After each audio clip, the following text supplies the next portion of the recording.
Assalamualaikum warahmatullahi wabarakatuh. Apa kabar sahabat Al-Fatah yang dimuliakan Allah? Semoga kita dalam keadaan sehat, dilimpahkan rezekinya dan diberikan keberkahan dunia dan akhirat. Amin ya robbal alamin.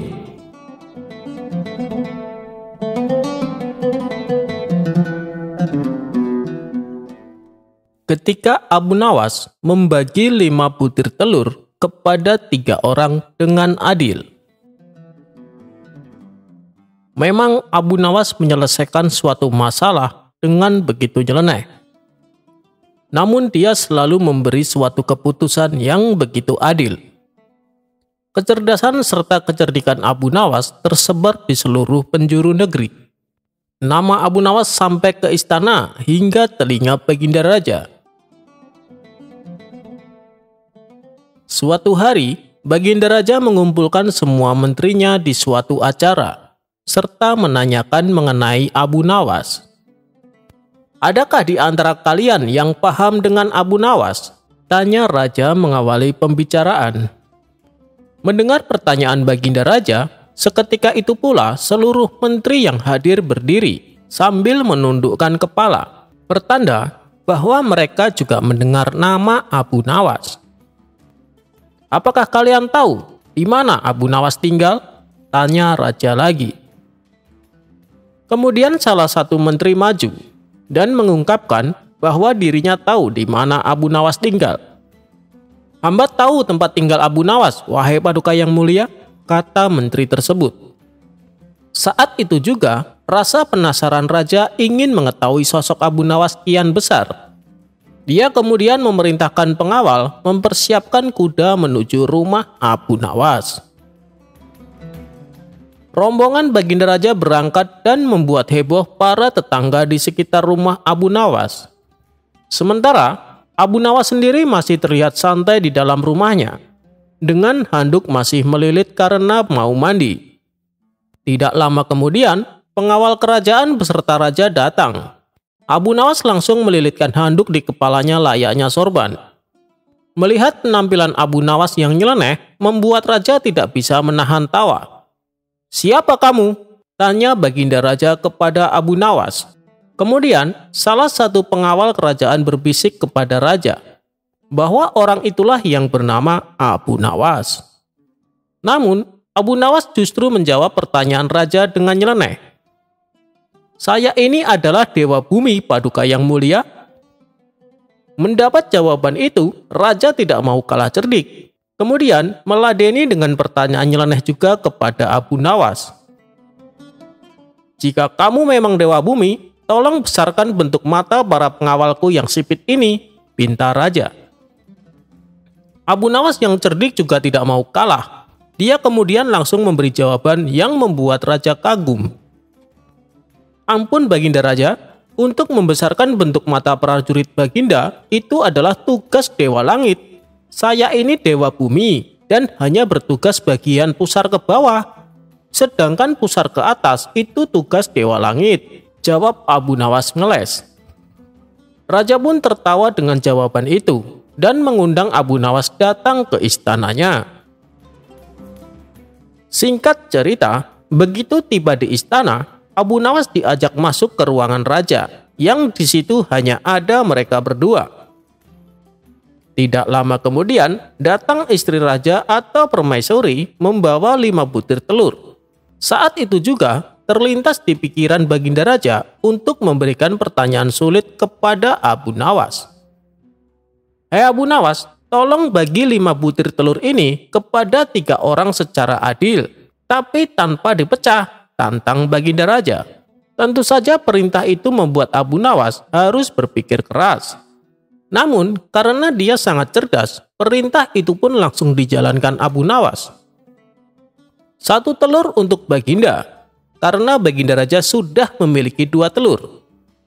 Kemudian, 1 telur untuk hamba, karena hamba juga sudah punya 2 telur. Yang terakhir untuk permaisuri, 3 telur. Karena beliau sama sekali tidak punya telur, kata Abu Nawas sambil tersenyum. Sejenak, Baginda Raja terdiam. Ia masih bingung dengan maksud Abu Nawas. Tidak lama kemudian, raja menyadari maksud ucapan Abu Nawas.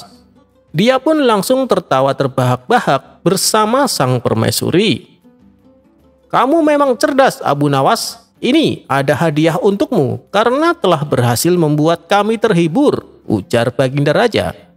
Sejak saat itu, Abu Nawas selalu diundang raja untuk menemaninya, sekaligus memberikan pertanyaan sulit kepada Abu Nawas.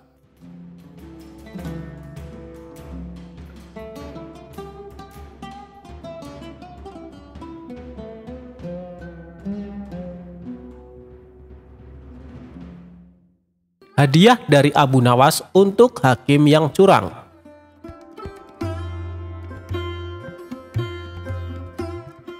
Sewaktu-waktu kerajaan sedang dalam keadaan genting. Hakim yang dikenal adil baru saja meninggal. Sang raja telah mengajukan hakim pengganti, namun ternyata perilakunya sangat tidak adil. Abu Nawas sebagai pribadi yang kritis akhirnya langsung turun tangan menyelesaikan urusan negaranya itu.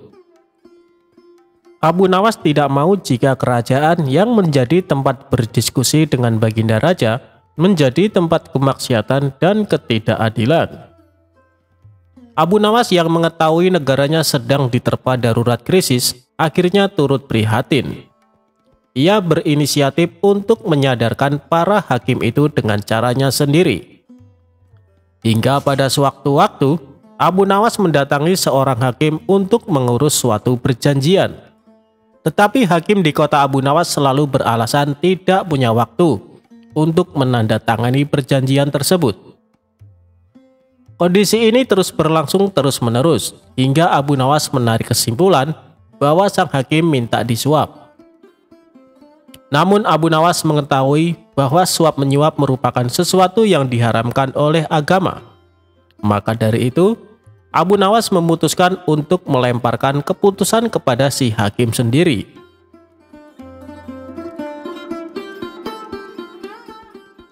Abu Nawas kemudian menyiapkan sebuah gentong. Gentong tersebut diisi dengan kotoran sapi hingga hampir penuh. Kemudian di atas gentong tersebut diolesi mentega. Tak menunggu waktu lama, gentong itu segera dibawa ke hadapan sang hakim. Namun saat Abu Nawas menghampirinya, sesuatu yang aneh terjadi.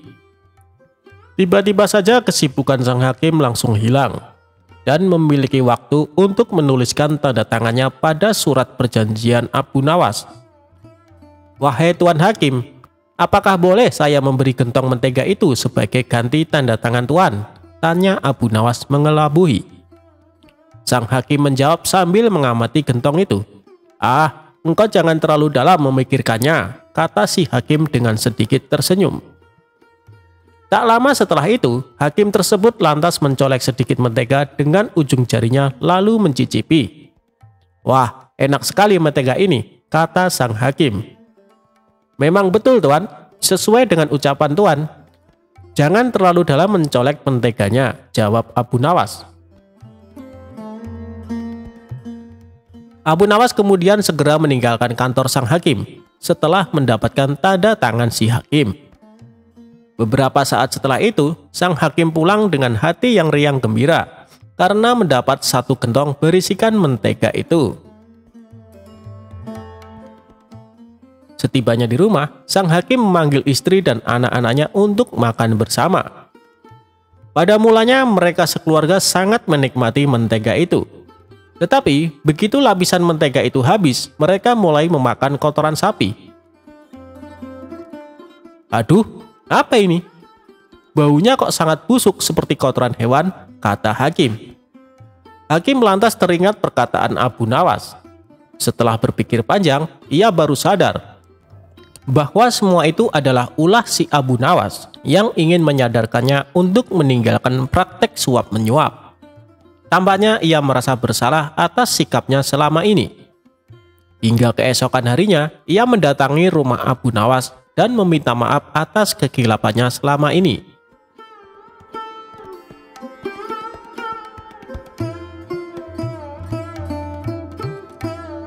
Abu Nawas pergi ke bulan untuk penuhi perintah Baginda Raja.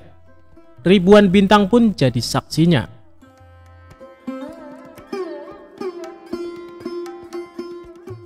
Baginda Raja lagi-lagi memberikan misi mustahil kepada Abu Nawas. Ia tak bosan-bosannya mengetes kecerdikan Abu Nawas. Kali ini Raja kembali mengajukan sesuatu yang tak wajar, yaitu pergi ke bulan untuk melakukan penyelidikan.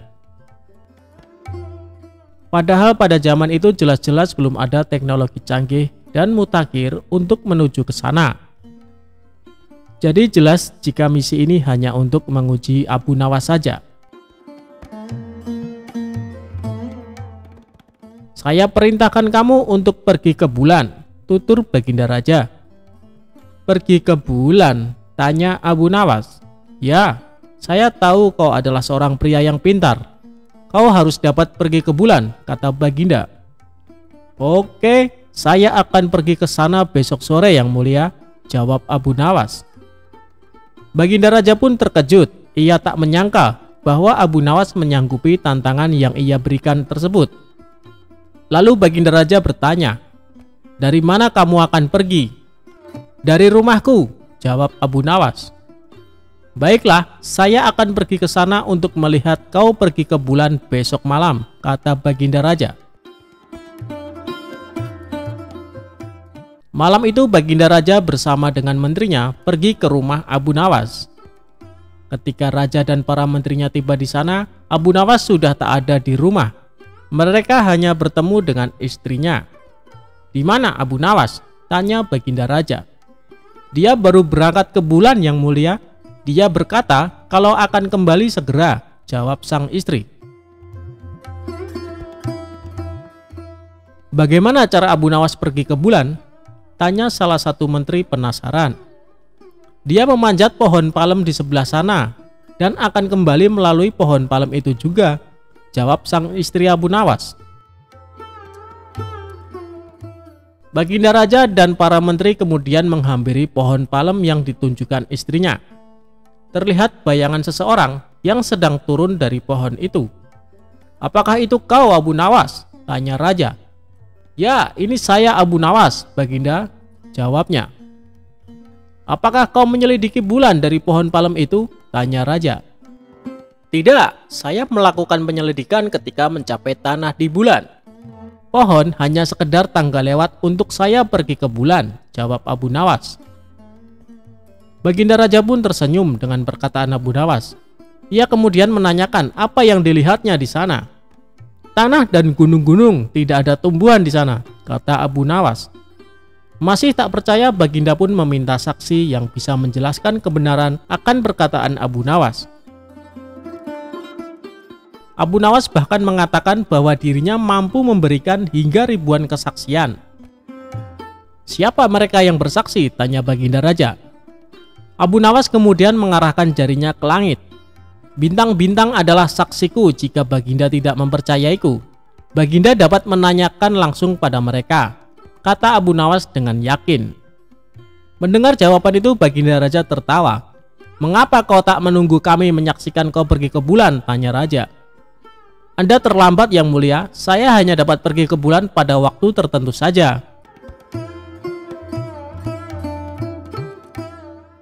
Pencuri yang menyamar jadi keledai akhirnya tobat minta ampun. Dikisahkan Abu Nawas mempunyai keledai yang sangat penurut.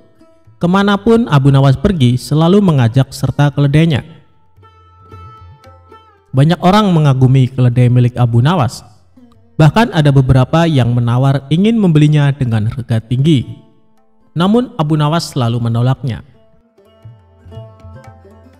Suatu hari saat Abu Nawas berkeliling kampung bersama keledainya, ia dibuntuti dua orang diduga pencuri. Mereka tampak ingin mengincar keledainya Abu Nawas. Saat azan zuhur berkumandang, Abu Nawas pun berhenti sejenak di sebuah masjid untuk menunaikan sholat. Ia lalu mencari sebuah pohon untuk mengikatkan keledainya. Tapi Abu Nawas tidak menyadari ada dua orang yang mengikutinya. Kau tunggulah di sini, aku akan ke masjid dahulu, ucap Abu Nawas ke keledainya. Ketika Abu Nawas pergi masuk ke masjid, Dua orang pencuri itu segera mendekati keledai tersebut. "Kita kelabui saja Abu Nawas, bawalah keledai ini pulang, dan aku akan berpura-pura jadi keledainya," ucap salah seorang pencuri. Kemudian pencuri yang lain membawa pergi keledai milik Abu Nawas. Sementara itu seorang pencuri berpura-pura menjadi keledai. Dia mengikatkan tali keledai tersebut ke lehernya sendiri. Tujuannya agar Abu Nawas percaya bahwa keledainya telah berubah menjadi manusia. Usai menunaikan sholat, Abu Nawas kembali mendatangi keledainya. Alangkah terkejutnya dia saat mendapati keledainya berubah menjadi manusia. "Apakah kau keledaiku?" tanya Abu Nawas merasa heran. "Iya, aku adalah keledaimu. Selama ini aku dikutuk menjadi seekor keledai. Tapi berkat kebaikanmu, aku kembali menjadi manusia," jawab si pencuri berpura-pura. Abu Nawas tidak mau percaya begitu saja, sebab dilihat banyak kejanggalan. Mana mungkin keledai bisa jadi manusia? Dia pasti mau mengelabui aku, pikirnya dalam hati. Tapi Abu Nawas tidak mau kalah. Dia mendapat ide untuk membuat si pencuri kapok. "Baiklah, sekarang antarkan aku ke rumah Tuan Hakim. Aku ada janji bertemu dengannya," perintah Abu Nawas. Abu Nawas lalu naik ke atas punggung si pencuri dan menyuruhnya berjalan dengan merangkak seperti keledai. Pencuri itu menyesal kenapa menyamar sebagai keledai. Harusnya tadi kabur saja dengan temannya. Kini dia pun terikat seperti seekor keledai. Bahkan saat Abu Nawas menungganginya, banyak orang bertanya tentangnya. "Abu Nawas, mana keledaimu yang penurut?" tanya orang-orang di setiap jalanan kota. "Dia ini keledaiku, dia telah menjadi manusia karena kebaikan hatiku," jawab Abu Nawas. Betapa malunya si pencuri karena menjadi tontonan warga di jalanan. Sementara untuk sampai ke rumah Tuan Hakim butuh waktu yang cukup lama. Hal itu membuat pencuri yang menyamar sebagai keledai jadi kelelahan. Bahkan kaki dan tangannya memerah seperti melepuh. Akhirnya sampailah Abu Nawas di rumah Tuan Hakim dengan menaiki punggung si pencuri. Melihat hal itu, Tuan Hakim terkejut bukan main, bahkan sampai memarahi Abu Nawas. "Hei Abu Nawas, kau kejam sekali. Kau kesini menunggang manusia," ujar Tuan Hakim. Abu Nawas lalu mendekati Tuan Hakim dan menceritakan semuanya, termasuk tentang keledainya yang berubah jadi manusia. "Tuan Hakim, dia itu seorang pencuri yang coba mengelabui hamba. Makanya hamba ingin memberi dia pelajaran," bisik Abu Nawas kepada Tuan Hakim. "Oh, jadi begitu ceritanya. Sebaiknya kita ke dalam dulu Abu Nawas," ajak Tuan Hakim. Abu Nawas lalu mengikat si pencuri ke salah satu pohon layaknya seekor keledai. Sementara itu, teman si pencuri ternyata mengikuti Abu Nawas. Dia hendak menyelamatkan temannya yang berpura-pura menjadi keledai. Abu Nawas pun masuk ke rumah Tuan Hakim. Mereka berpura-pura diskusi, padahal sedang mengintai si pencuri yang terikat. Benar saja, tiba-tiba muncullah salah satu temannya untuk menolong. Dia berusaha menyelamatkan dengan melepaskan tali yang mengikat pada leher kawannya itu. Namun karena kaki temannya luka parah, dia kesulitan membawa temannya tersebut. Akhirnya Tuan Hakim dan Abu Nawas langsung memergoki mereka. "Siapa sebenarnya kalian?" tanya Tuan Hakim. "Maafkan kami Tuan Hakim, kami adalah pencuri. Niatnya kami ingin mengelabui Abu Nawas, tapi malah kami yang kena batunya," jawab kedua pencuri tersebut. "Kembalikan keledai Abu Nawas atau kalian akan aku masukkan ke penjara," ancam Tuan Hakim. "Baik Tuan Hakim," jawab mereka berdua. Kemudian salah seorang pencuri pulang ke rumah untuk mengambil keledai Abu Nawas dan mengembalikannya. Setelah keledai tersebut dikembalikan kepada Abu Nawas, Tuan Hakim memberi nasihat kepada dua pencuri itu. "Sebenarnya aku hendak menghukum kalian, tapi melihat luka yang dialami temanmu, aku tidak sampai hati. Aku mau mengampuni kesalahan kalian, tapi dengan syarat kalian tidak akan mengulangi perbuatan ini," tutur Tuan Hakim. Akhirnya Abu Nawas mendapatkan kembali keledainya. Tentunya keledai sungguhan, bukan keledai berkepala manusia. Sedangkan kedua pencuri itu menyadari kesalahannya dan berjanji tidak akan mencuri lagi.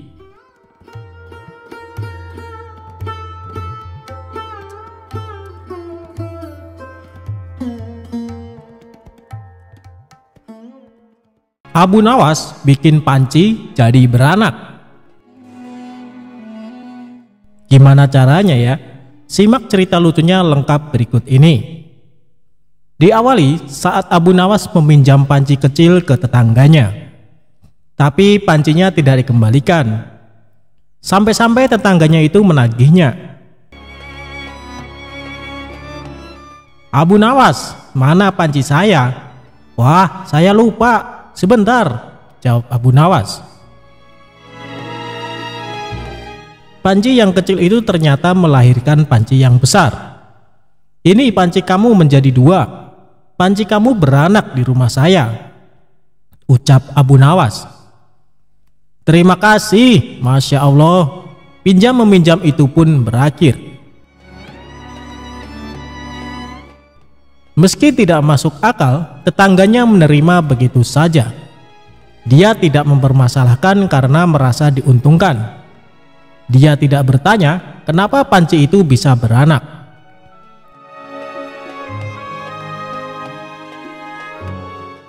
Selang beberapa waktu, Abu Nawas meminjam panci lagi ke tetangga yang sama. Ketika meminjamkan yang kedua kali, tetangga berharap panci itu akan beranak lagi. Inilah gambaran akal manusia kalau tidak dibina. Manusia yang katanya berakal itu akan menerima yang menguntungkan dan akan mengakali. Tepat, tetangga itu meminjamkan pancinya lagi. Abu Nawas lagi-lagi lama tidak mengembalikan. Akhirnya, si tetangga mendatangi Abu Nawas. "Abu Nawas, mana pancinya? Kok lama?" tanya dia. Tetangganya membayangkan kalau kemarin anak pancinya 1. Berarti kalau lebih lama begini, anaknya bisa 2 atau 3.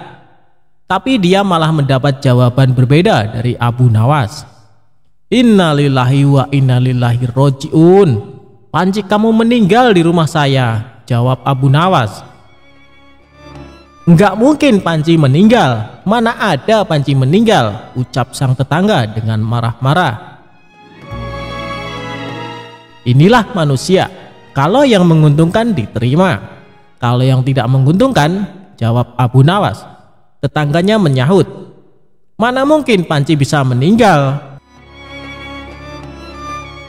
Kamu pikir panci bisa beranak? Kenapa waktu panci beranak kamu enggak berkomentar? Tapi ketika panci mati kamu berkomentar?" tanya balik Abu Nawas. Inilah manusia. Kalau menguntungkan pura-pura tidak bermasalah. Kalau merugikan, mulailah dia menggunakan akal, kesadaran atau kewarasannya lanjutnya.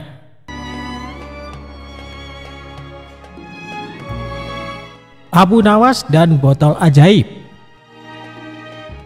Suatu hari, Baginda Raja memanggil Abu Nawas ke istananya untuk diberi tugas. Setelah tiba di istana, Raja menyambut Abu Nawas dengan senyuman. "Akhir-akhir ini aku sering merasakan perutku sakit. Kata tabib istana, aku terkena serangan angin," kata Raja. Abu Nawas sedikit keheranan, lalu bertanya, "Ampun Baginda, kiranya apa yang bisa hamba lakukan untuk yang mulia?" "Tangkap dan penjarakan angin itu untukku," perintahnya. Abu Nawas diam sejenak. "Aku beri kau waktu 3 hari untuk menyelesaikan perintah ini," tambah sang raja. Abu Nawas kemudian pulang dengan membawa pekerjaan dari Baginda Raja. Ia masih terdiam, mulutnya terkunci rapat, tak mengeluarkan sepatah kata pun. Dalam kebingungan yang tidak habis-habis, ia belum bisa memikirkan bagaimana cara menangkap dan membuktikan bahwa itu memang benar-benar angin.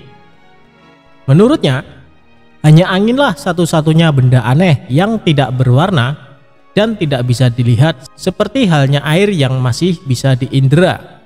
Sudah 2 hari ini tetapi Abu Nawas masih belum bisa mendapatkan cara untuk menangkap angin, bahkan memenjarakannya. Abu Nawas hampir putus asa dan tidak bisa tidur, karena waktu yang telah ditentukan tinggal sehari lagi. Ia mondar-mandir memikirkan cara. Tiba-tiba ia tersadar dan berkata kepada dirinya sendiri, Bukankah jin itu tidak terlihat? Ia berjingkrak dan menyiapkan alat-alat yang dibutuhkan dan berjalan menuju istana. Kemudian menyerahkan sebuah botol kepada raja. "Mana angin itu, Abu Nawas?" tanya Baginda Raja. "Ada di dalam, Yang Mulia," jawab Abu Nawas. "Benarkah? Aku tidak melihat apa-apa," kata sang raja. "Ampun Baginda, angin tidak bisa dilihat. Tetapi jika tuanku ingin tahu angin, tutup botol tersebut harus dibuka terlebih dahulu," jawab Abu Nawas. Setelah tutup botol itu dibuka, raja mencium bau busuk. Dengan marah ia berkata kepada Abu Nawas, "Bau apa ini, Abu Nawas?" "Ampun Baginda, tadi hamba buang angin, lalu hamba masukkan ke dalam botol tersebut. Karena takut angin yang hamba masukkan itu keluar, maka hamba memenjarakannya dengan menyumbat botol dan menutupnya," kata Abu Nawas dengan sangat ketakutan. Tapi raja tidak jadi marah, karena apa yang dikatakan Abu Nawas memang masuk akal. Dan begitulah ia selamat dan sang raja pun memberikannya hadiah.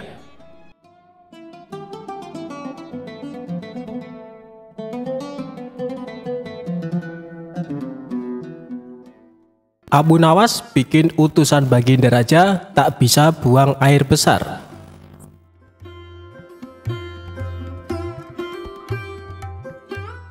Sudah beberapa hari sosok Abu Nawas tidak hadir di istana. Hal tersebut kemudian membuat Baginda Raja sangat gundah. Baginda Raja ingin sosok Abu Nawas hadir untuk menghibur hati sang raja. Bukan tanpa usaha, Baginda Raja sudah beberapa kali memanggil Abu Nawas lewat para utusannya. Namun Abu Nawas belum juga menampakkan diri. Setelah lama berpikir mencari cara agar Abu Nawas mau datang ke istana, Baginda Raja akhirnya menemukan ide yang bisa membuat Abu Nawas bisa hadir di istana. Raja kemudian memanggil 3 orang prajurit dan menyuruh mereka pergi ke rumah Abu Nawas agar buang air besar di tempat tidurnya. "Pengawal, pergilah ke rumah Abu Nawas dan beraklah di tempat tidurnya. Dan kalau kalian berhasil, maka masing-masing akan aku berikan uang 1000 dirham, ujar Baginda Raja. Tanpa pikir panjang, ketiga utusan Baginda Raja tersebut langsung menerima perintah sang raja. "Daulat Paduka," jawab ketiga prajurit tersebut secara bersamaan. Mereka pun langsung berangkat menuju rumah Abu Nawas sesuai perintah Baginda Raja. Sementara itu, duduk di sebelah raja ada Ki Patih yang mendengar obrolan rajanya dengan ketiga prajurit tersebut. Ki Patih yang mendengar raja memberikan tugas kepada 3 prajurit tersebut pun memberanikan diri untuk bertanya kepada sang raja. Ia merasa aneh dengan tugas yang diberikan Baginda Raja.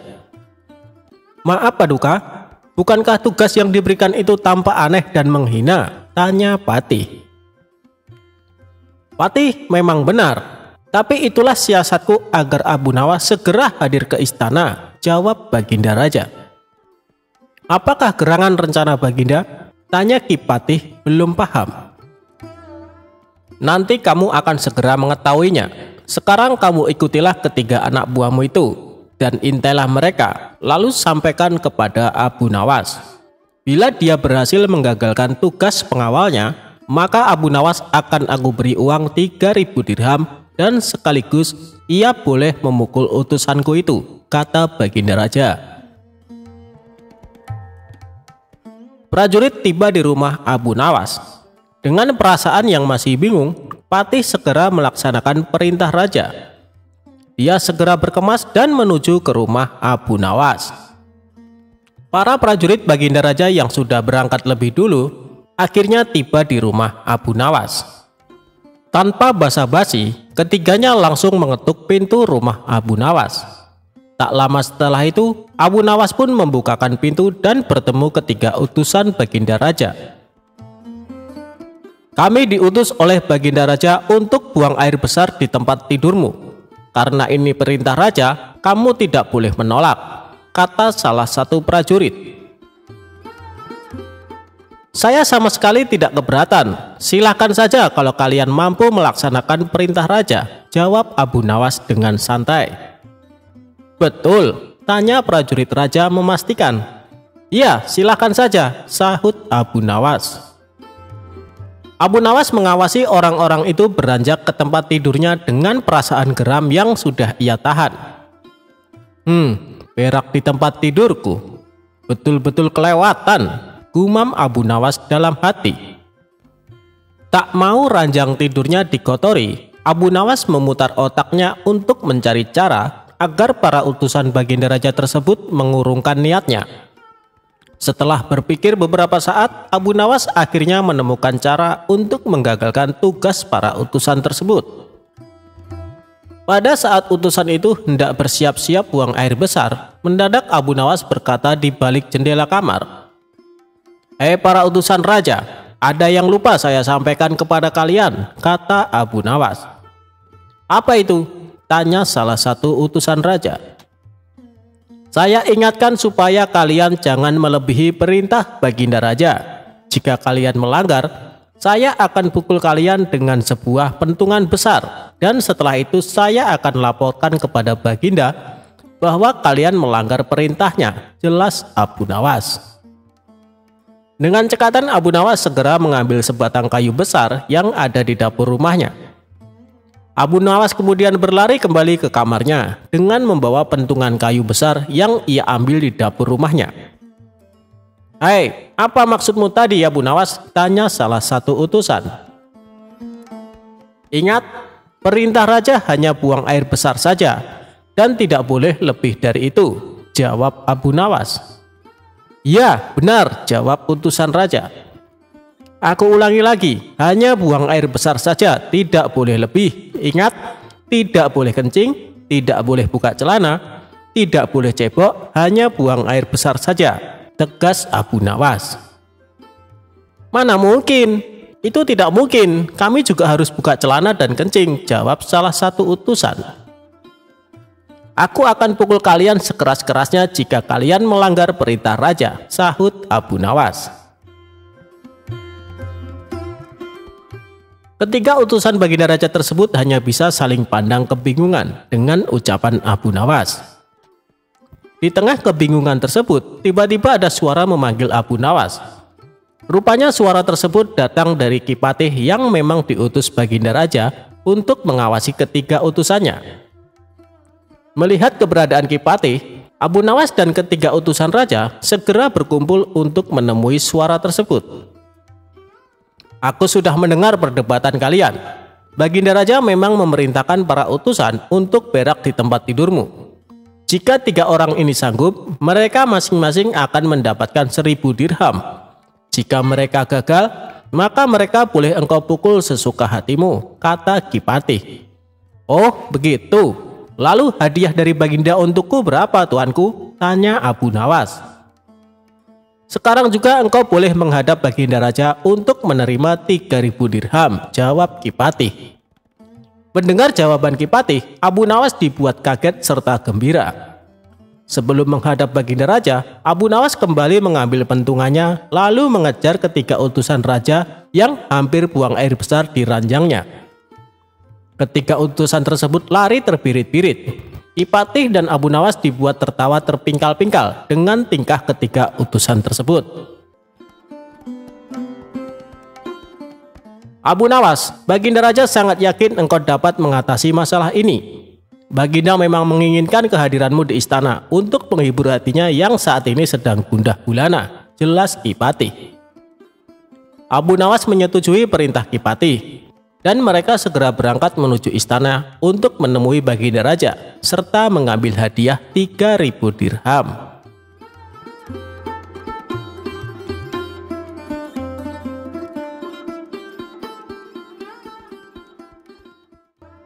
Abu Nawas jual arak.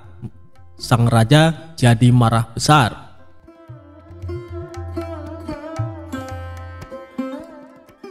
Selalu ada cara yang dilakukan oleh Abu Nawas untuk tidak dimarahi oleh baginda raja. Setiap perbuatan yang dilakukan pasti ada saja kesalahan yang membuat sang raja marah. Namun bukan Abu Nawas jika tidak bisa membuat sang raja menjadi marah karena perbuatan Abu Nawas. Abu Nawas sendiri menjadi terkenal karena puisinya yang jenaka dan lucu. Tidak berhubungan dengan tema-tema tradisional seperti tema padang pasir, tetapi juga berbicara tentang kehidupan kota dan menyanyikan kegembiraan meminum anggur, serta cinta dari anak laki-laki muda dengan humor nakal. Kisah Abu Nawas kali ini menceritakan sang raja marah besar karena kedapatan Abu Nawas menjual arak. Suatu saat Abu Nawas kepergok membawa botol arak berwarna merah dan sang raja menegurnya. Namun Abu Nawas menyangkal kalau dia membawa arak. Dia menyebutnya air susu yang pemalu. Kecerdasan Abu Nawas benar-benar menghibur Baginda Raja. Suatu ketika sang raja murka melihat pekerjaan pengawal kerajaan tidak beres. Setelah diselidiki, para pengawal itu ternyata sedang mabuk-mabukan. "Wahai para pengawalku semua, sudah sering kuingatkan kau jangan sering mabuk-mabukan," ujar Baginda Raja. Para pengawal terlihat gemetar. Mereka menunduk, tidak berani menatap wajah sang raja karena merasa bersalah. "Ceritakan kepadaku, dari mana kalian mendapat arak itu?" tanya sang raja. Untuk beberapa saat para pengawal itu tidak mau mengaku. Namun setelah raja membentak, para pengawal pun mengaku. "Abu Nawas lah yang membawa arak itu. Kami juga diajari mabuk-mabukan olehnya," ujar salah seorang pengawal. "Cepat bawa Abu Nawas ke hadapanku sekarang juga. Kalau tidak, kalian yang akan menerima hukuman dariku," ujar sang raja. Keesokan harinya para pengawal itu mendatangi rumah Abu Nawas yang sangat sederhana. Sesampainya di rumah Abu Nawas, salah seorang pengawal berkata, "Bawalah botol ini dan katakan ini semua atas perintahmu." "Tunggu dulu, dengan minuman arak ini aku pasti dihukum oleh raja," kata Abu Nawas.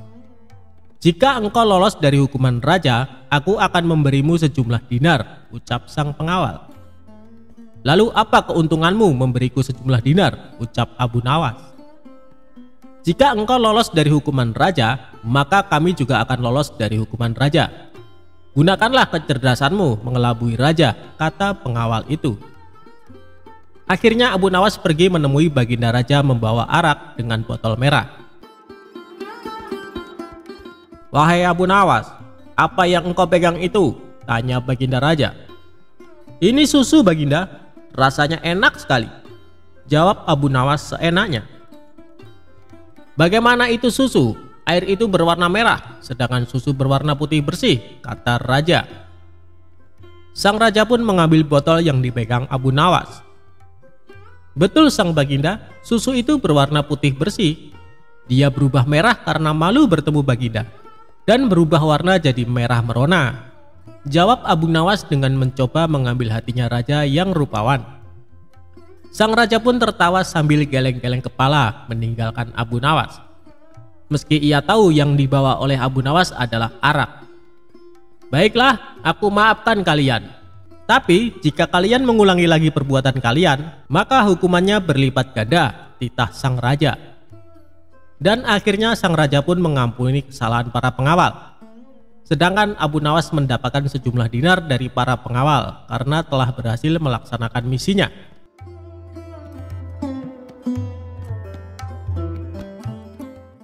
Abu Nawas menipu malaikat untuk menghindari pertanyaan kubur.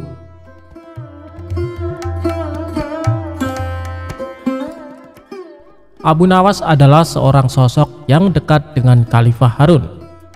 Semasa hidupnya, Abu Nawas dikenal sebagai orang yang cerdik, jahil, dan kerap membuat orang sekitarnya jengkel. Tidak hanya pada manusia, kejahilan Abu Nawas juga pernah terjadi kepada malaikat. Dia mengelabui malaikat Mungkar dan Nakir ketika Abu Nawas wafat. Hal ini bermula ketika Abu Nawas menjadi buronan sang raja yang ketika itu marah kepadanya.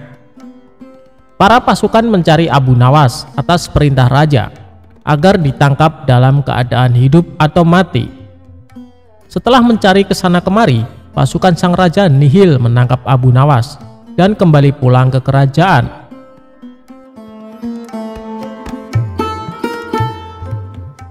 Mengetahui pencariannya berakhir, Abu Nawas pulang ke rumahnya untuk kemudian sholat 2 rakaat. Usai sholat, dia memberikan surat wasiat kepada istrinya. Beberapa waktu pun berlalu dan Abu Nawas wafat. Dari situ, kisah Abu Nawas menipu malaikat pun dimulai.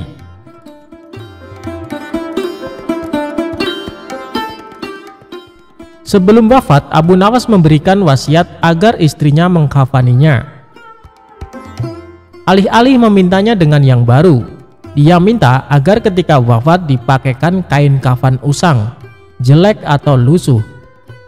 Kain kafan tersebut seolah-olah seperti kain kafan orang yang sudah lama meninggal. Berdasarkan kisah yang sudah turun-menurun, diceritakan kalau Abu Nawas pun sudah berada di alam kubur. Namun, kebingungan melanda malaikat Mungkar dan Nakir. Tugas malaikat tersebut adalah menanyakan atau menguji keyakinan orang yang sudah meninggal. Mereka bingung karena arwah tersebut menggunakan kain kafan kotor dan lusuh, tidak seperti orang yang baru meninggal. Kedua malaikat itu pun berdebat, apakah orang tersebut merupakan penghuni lama atau baru di alam kubur. Setelah berdebat panjang, kedua malaikat bersepakat untuk menanyakan keimanan arwah tersebut. Man robuka, atau siapa Tuhanmu? Tanya malaikat Mungkar. Mendengar pertanyaan itu, Abu Nawas sedikit ketakutan dan hening sesaat untuk kemudian menjawab pertanyaan malaikat. Wahai malaikat, tidakkah kau tahu bahwa kain kafanku ini sudah lama? Bukan orang yang baru meninggal dunia, jawabnya. Mendengar jawaban itu, malaikat makin dibuat bingung dan terdiam. Mereka bingung dengan penampilan Abu Nawas yang lusuh, namun kondisi kuburannya masih terlihat baru. Perdebatan pun kembali terjadi sambil pandangannya tak lepas dari Abu Nawas. Pada akhirnya, malaikat mendapat suatu keputusan. Malaikat memutuskan kalau Abu Nawas adalah penghuni lama dan tidak menanyakan lebih lanjut. Kedua malaikat itu lantas pergi dan berpindah ke kuburan lain dan bertanya-tanya apakah mereka sedang dijahili. Konon, kisah Abu Nawas mengelabui malaikat itu meniru Umar bin Khattab yang dikisahkan berani membentak malaikat Mungkar dan Nakir.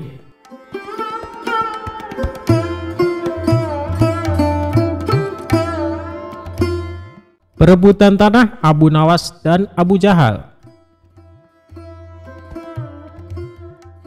Dikisahkan, Abu Nawas mempunyai tetangga yang licik. Dia adalah Abu Jahal. Abu Jahal mempunyai kebun yang ditanami berbagai macam buah-buahan. Kebunnya ini berdekatan dengan kebun milik Abu Nawas. Antara kebun Abu Jahal dan kebun milik Abu Nawas hanya dibatasi oleh tumpukan batu. Abu Jahal berkeinginan menambah luas area kebunnya. Ia pun berpikir keras agar keinginannya terwujud. Hal ini sampai membuat Abu Jahal susah tidur. Tiba-tiba terlintas pikiran jahat di benaknya. Aku harus melakukannya. Sekarang mumpung waktunya sudah malam, pikir Abu Jahal.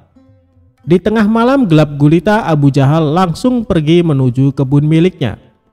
Dia mencari pembatas tumpukan batu yang menjadi pemisah antara kebunnya dan kebun milik Abu Nawas. Setelah menemukannya, dia mulai mengangkat satu persatu batunya, lalu dia memindahkan di area kebun milik Abu Nawas. Dengan begitu, luas kebun milik Abu Jahal menjadi bertambah luas. Setelah selesai, dia kembali pulang ke rumahnya dengan sembunyi-sembunyi, dan dia senang dengan apa yang dilakukannya. Selama beberapa hari, Abu Nawas tak menyadari dengan perbuatan Abu Jahal. Ia masih santai menanam buah-buahan di area yang telah dicuri Abu Jahal. Seiring berjalannya waktu, buah yang ditanami Abu Nawas kini berbuah. buahnya besar-besar dan segar. Melihat hal itu, Abu Jahal senang bukan kepalang. Ia pun segera memanen tanaman buah tersebut. Tidak berapa lama datanglah Abu Nawas. Ia sangat terkejut melihat Abu Jahal memanen tanaman buah miliknya. "Hei Abu Jahal, apa yang kamu lakukan?" seru Abu Nawas. "Aku sedang memanen buah yang ada di kebunku," jawab Abu Jahal. "Apa kau bilang? Ini masih area kebunku Abu Jahal," balas Abu Nawas. "Hei Abu Nawas, kamu mengigau ya? Coba kau lihat batu pembatasnya," tegas Abu Jahal. Sejenak Abu Nawas terdiam. Kenapa tumpukan batunya bisa pindah ya? Atau aku yang kurang teliti, pikir Abu Nawas. "Tapi kan buah itu aku yang menanamnya Abu Jahal," ucap Abu Nawas. "Itu sih salahmu sendiri, kenapa menanam buah di area kebunku?" "Berarti ini adalah milikku," sahut Abu Jahal. "Kurang ajar, ini pasti ada yang tidak beres," kata Abu Nawas dalam hati. "Hei Abu Jahal, kamu pasti memindahkan tumpukan batu itu kan?" tanya Abu Nawas geram. "Jangan fitnah kamu, aku bisa mengadukannya kepada Tuan Hakim," balas Abu Jahal menggertak. "Ayo kita selesaikan masalah ini di depan Tuan Hakim," timbal Abu Nawas. Maka keduanya menghadap Tuan Hakim.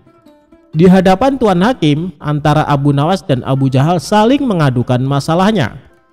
Setelah mendengar penuturan dari kedua belah pihak, Tuan Hakim pun berkata, "Jujur saja saya sangat bingung, siapa di antara kalian yang benar? Tapi sepertinya aku lebih percaya Abu Jahal." "Kenapa Tuan Hakim begitu mudah memutuskan hal itu? Anda adalah hakim yang terkenal bijak. Harusnya Anda lebih berhati-hati dalam memutuskan," balas Abu Nawas tidak terima. "Sudahlah Abu Nawas, terima saja keputusan hakim. Toh area kebunmu masih juga luas," ucap Abu Jahal. "Enak saja kamu bicara, kamu telah mencuri lahanku. Kamu sengaja memindahkan tumpukan batu yang menjadi pembatas," bentak Abu Nawas. "Saya harap kalian berdua diam. Apa yang akan saya putuskan tidak bisa diganggu gugat. Dan keputusan saya adalah tanah yang kamu tanami buah adalah milik Abu Jahal," kata Tuan Hakim memutuskan. Mendengar hal itu, Abu Jahal merasa sangat senang. "Terima kasih Tuan Hakim, Anda adalah hakim yang paling bijak yang pernah saya kenal," sahut Abu Jahal. Sementara Abu Nawas hanya bisa pasrah menerima keputusan tersebut. "Asik, sekarang aku punya kebun lebih luas dari Abu Nawas," batin Abu Jahal kegirangan. "Oh iya, Abu Jahal, berapa luas kebunmu?" tanya Tuan Hakim. "1,5 hektar, Tuan Hakim," jawab Abu Jahal. "Kalau kamu Abu Nawas, berapa luas kebunmu?" tanya Tuan Hakim kembali. "Sebenarnya luas kebun saya 1,5 hektar. Tapi karena setengahnya dicuri sama Abu Jahal, luasnya jadi tinggal 1 hektar, jawab Abu Nawas. "Kalian tahu tidak kenapa saya tanya luas kebun kalian? Karena kemarin saya dapat surat langsung dari Baginda Raja. Beliau memerintahkan kepada saya, barang siapa yang mempunyai kebun yang luasnya lebih dari 1 hektar, maka akan disita negara beserta isi-isinya. Dan bagi siapa saja yang menentang peraturan ini akan dihukum mati. Hal ini Baginda Raja terpaksa lakukan karena kondisi keuangan negara sedang krisis," kata sang hakim menjelaskan. Seketika raut wajah Abu Jahal yang tadinya ceria mendadak berubah menjadi terkejut. "Waduh, celaka. Aku akan kehilangan kebunku," pikir Abu Jahal ketakutan. "Maaf Tuan Hakim, sebenarnya luas kebun saya hanya 1 hektar, tutur Abu Jahal. "Tadi kamu bilang katanya luas kebunmu 1,5 hektar, sekarang bilangnya 1 hektar.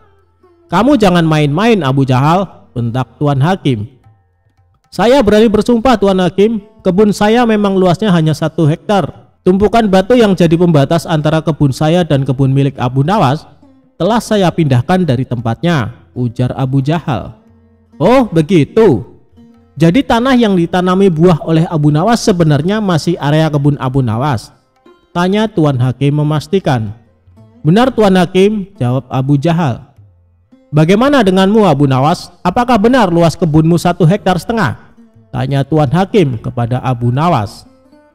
"Benar Tuan Hakim," jawab Abu Nawas semakin pasrah. "Nah, kalau begini kan jelas siapa yang sebenarnya berbohong. Pengawal, tangkap Abu Jahal dan masukkan ke dalam penjara karena dia telah mengaku mencuri area kebun milik Abu Nawas," perintah Tuan Hakim. "Tapi Tuan Hakim, kebun saya tidak disita kan?" tanya Abu Jahal khawatir. "Tidak ada yang namanya penyitaan. Itu hanya trik saya saja supaya saya bisa menyelesaikan perkara kalian berdua dengan adil," balas Tuan Hakim. Mendengar hal itu, Abu Jahal langsung terkulai lemas, sementara Abu Nawas tersenyum bahagia karena ia bisa mendapatkan kembali luas kebunnya. Demikianlah kisah cerdik Abu Nawas melawan Abu Jahal.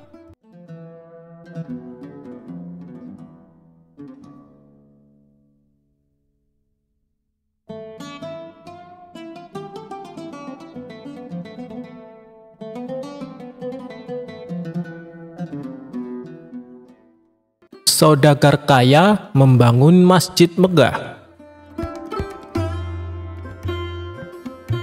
Cerita Abu Nawas ini bermula dari seorang saudagar kaya yang tengah membangun masjid besar di tengah-tengah kota Baghdad. Setelah masjid tersebut selesai dibangun, masyarakat sangat takjub dengan bangunannya yang megah. Pujian dan sanjungan terus terucap dari orang-orang kepada saudagar kaya itu. Lalu, saat peresmian, saudagar kaya memutuskan untuk membuat tanda tulisan di pintu masjid. Para warga yang hadir bertanya kepadanya, "Tulisan apa yang akan kau tempelkan?" "Aku akan menuliskan namaku," jawab saudagar kaya tersebut. Abu Nawas yang kala itu hadir memprotes niat saudagar kaya tersebut. "Untuk siapa kau buat masjid ini?" tanyanya. "Tentu saja untuk Allah Subhanahu wa Ta'ala," jawab saudagar kaya tersebut. "Jika kau buat untuk Allah Subhanahu wa Ta'ala, maka jangan kau tulis namamu di pintu masjid," balas Abu Nawas. "Mengapa tidak boleh? Orang-orang harus tahu siapa yang membangun masjid ini," kata saudagar kaya mulai emosi. "Jika demikian pakailah namaku," ujar Abu Nawas menantang. Tentu saja permintaan Abu Nawas ditolak mentah-mentah. "Aku tidak mau, enak saja, aku yang membangunnya," protes saudagar kaya itu. "Jika kau membangun masjid untuk ketenaran diri, maka kau telah kehilangan pahalamu," tutur Abu Nawas. Saudagar kaya itu pun terdiam dan mulai tersadar akan perbuatannya tadi. Lalu ia berkata kepada warga, "Apapun yang dikatakan Abu Nawas, tulislah." Saat pintu masjid akan ditulis dengan nama Abu Nawas, dirinya langsung mencegah. "Jangan tulis namaku, tulislah ayat Al-Quran di pintu masjid," perintah Abu Nawas. Akhirnya, para warga pun mengikuti saran Abu Nawas.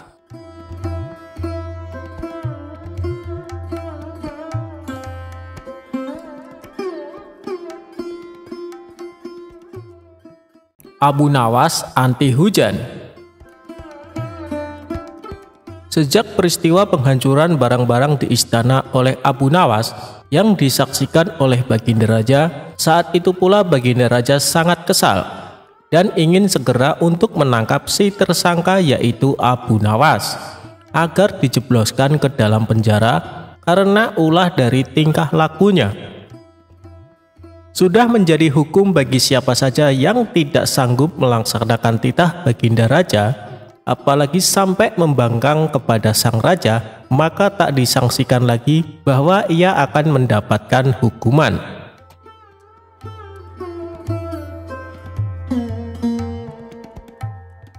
Baginda Raja pun tahu Abu Nawas amat begitu takut kepada beruang. Suatu hari, Baginda Raja memerintahkan prajuritnya untuk menjemput Abu Nawas agar bergabung dengan rombongan Baginda Raja berburu beruang. Abu Nawas merasa takut dan gemetar, tetapi ia tidak berani menolak perintah dari Baginda Raja tersebut. Dalam perjalanan menuju ke hutan, tiba-tiba cuaca yang cerah berubah menjadi mendung beraroma kegelapan. Seketika Baginda Raja langsung memanggil Abu Nawas. Dengan penuh ta'zim dan rasa hormat, Abu Nawas pun mendekati Baginda Raja. Tanya Baginda Raja tanpa sedikit pun senyum di wajahnya. "Ampun tuanku, hamba belum tahu," jawab Abu Nawas dengan polosnya. "Kau pasti tahu bahwa sebentar lagi akan turun hujan. Hutan masih jauh dari sini. Kau kuberi kuda yang lamban. Sedang aku dan pengawal-pengawalku akan menunggangi kuda yang cepat. Nanti pada waktu makan siang kita berkumpul di tempat peristirahatanku. Bila hujan turun, kita harus menghindarinya dengan cara kita masing-masing agar pakaian kita tetap kering. Sekarang mari kita berpencar," Baginda Raja menjelaskan. Kemudian Baginda Raja dan rombongan mulai bergerak dan berpencar. Abu Nawas kini tahu Baginda Raja akan menjebaknya. Lalu ia harus mencari akal. Ia pun memutar otak cerdiknya. Dan ketika Abu Nawas sedang berpikir, tiba-tiba hujan pun turun. Begitu hujan turun, Baginda Raja beserta rombongannya segera memacu kuda mereka masing-masing untuk mencapai tempat perlindungan yang terdekat. Tetapi karena derasnya hujan, Baginda Raja dan para pengawalnya basah kuyup. Ketika waktu makan siang tiba, Baginda Raja bersegera menuju tempat peristirahatan. Belum sempat baju Baginda Raja dan para pengawalnya kering, Abu Nawas datang dengan menunggang kuda yang amat lamban. Baginda Raja dan para pengawalnya seketika terperangah terkejut, kebingungan karena baju Abu Nawas tidak basah sama sekali. Padahal dengan kuda yang paling cepat pun, Baginda Raja beserta para pengawalnya tidak bisa mencapai tempat berlindung yang paling dekat sekalipun. Pada hari berikutnya, Abu Nawas diberi kuda yang cepat yang kemarin ditunggangi oleh Baginda Raja sendiri. Kini Baginda Raja dan para pengawal-pengawalnya menunggangi kuda-kuda yang lamban. Setelah Abu Nawas dan rombongan kerajaan berpencar, hujan pun turun seperti kemarin. Ini hujan lebih deras daripada hari kemarin. Baginda Raja dan para pengawalnya lagi-lagi basah kuyup karena kuda yang mereka tunggangi tidak bisa berlari dengan kencang. Pada waktu makan siang tiba, Abu Nawas pun tiba di tempat peristirahatan lebih dahulu daripada Baginda Raja beserta rombongannya. Kemudian Abu Nawas menunggu Baginda Raja. Selang beberapa saat, Baginda Raja dan para pengawalnya tiba dengan pakaian yang basah kuyup. Melihat Abu Nawas dengan pakaian yang tetap kering seolah tidak terkena hujan, atau memang Abu Nawas manusia anti hujan, saat itu pula Baginda Raja menjadi penasaran dibuatnya. Beliau tidak sanggup lagi menahan keingintahuan yang selama ini disembunyikannya. "Terus terang bagaimana caranya kamu menghindari hujan, wahai Abu Nawas?" tanya Baginda dengan penuh rasa penasaran. "Mudah tuanku yang mulia," kata Abu Nawas sambil tersenyum. "Sedangkan aku dengan kuda yang cepat saja tidak sanggup untuk mencapai tempat berteduh terdekat, apalagi dengan kuda yang sangat lamban ini," tegas Baginda Raja. "Hamba sebenarnya tidak melarikan diri dari hujan, Tuan, tetapi begitu waktu hujan turun, lalu hamba secepat mungkin melepas pakaian hamba dan bersegera melipatnya, lalu mendudukinya. Ini hamba lakukan sampai hujannya berhenti," ungkap Abu Nawas. Diam-diam Baginda Raja akhirnya mengakui kecerdikan Abu Nawas.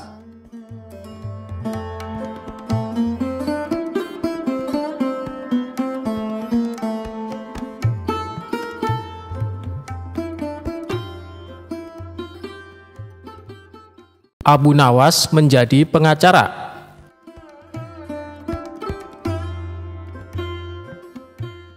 Suatu hari, raja didatangi oleh orang miskin yang mengadukan suatu masalah. "Apa masalahmu, Tuan? Cobalah ceritakan padaku," kata sang raja. "Nama saya Abu Sukun. Saya orang miskin. Di sebelah rumah saya ada orang kaya. Orang kaya itu menyuruh saya membayar uang karena saya dituduh mencium bau makanannya tanpa izin. Bagaimana saya bisa menghindari bau makanannya sementara rumahnya bersebelahan dengan rumah saya, tuanku, kata Abu Sukun. Apakah Anda sudah membawa kasus ini ke pengadilan? Tanya raja. Sudah, tuanku, namun hakim telah menghukum saya untuk membayar 100 dinar atas permintaan orang kaya itu. Saya tidak punya uang untuk membayar sebanyak 100 dinar. Orang miskin seperti saya, dari mana saya mendapatkan uang sebanyak itu? Jawab Abu Sukun dengan sedih. Jika hakim telah mengambil keputusan, itu artinya kau bersalah dan harus membayar dendanya, kata raja. Tiba-tiba Abu Nawas berbisik kepada raja. Raja mengangguk tanda setuju dengan Abu Nawas. Besok saya akan pergi ke pengadilan untuk meminta masalah ini untuk dibicarakan lagi supaya mendapat keadilan, kata raja. Sudahlah, aku akan membantumu. Baginda ingin masalah ini diselidiki dan diadili dengan baik, kata Abu Nawas kepada Abu Sukun. Tengah malam, Abu Nawas meminta raja untuk pergi ke rumah hakim. Tiba-tiba mereka mendengar percakapan di rumah hakim. Dengan cepat, Abu Nawas dan raja bersembunyi sambil mendengarkan percakapan dari dalam rumah hakim. Saya mendengar raja ingin kasus saya dibawa ke pengadilan lagi. Ini uang 100 dinar saya berikan kepada Anda, agar kasus ini saya menangkan, kata si kaya. Raja pun terkejut dan marah. Besok kita harus pergi ke pengadilan, dan tuanku harus menjadi saksi atas perbuatan mereka, kata Abu Nawas. Keesokan harinya di pengadilan. Hakim, Abu Sukun telah mencium bau makanan dari rumah saya tanpa izin. Sebagai bukti, Abu Sukun semakin gemuk sementara saya semakin kurus. Itu tidak adil dan saya meminta Abu Sukun untuk membayar 100 dinar untuk bau makanan yang sudah dicium Abu Sukun, kata orang kaya. Di pengadilan, Abu Nawas adalah pengacara Abu Sukun. Abu Nawas berkata, Hakim, tidak adil jika Abu Sukun dihukum hanya karena mencium baunya saja. Sedangkan orang kaya ini yang memakan makanan dan merasa kenyang. Agar adil, saya usulkan agar orang kaya ini dibayar dengan mendengarkan suara 100 keping dinar, kata Abu Nawas tegas. Sementara, uang 100 dinarnya harus diberikan kepada Abu Sukun karena sudah difitnah. Dan hakim sendiri akan dihukum oleh raja karena memakan 100 dinar uang suap dari orang kaya, kata Abu Nawas. Hakim kaget dan sangat malu ketika tindakannya juga terungkap. Benar Hakim, aku telah melihat dan mendengar dengan jelas tentang penipuanmu tadi malam, kata sang raja. Baginda raja sangat terkesan dengan penjelasan Abu Nawas dan memecat hakim karena tidak jujur dan memakan suap. Ingat, menjadi hakim kalau tidak benar dan adil akan dijebloskan ke neraka, kata Abu Nawas sambil memberi nasihat. Raja pun senang dan memberikan banyak hadiah kepada Abu Nawas.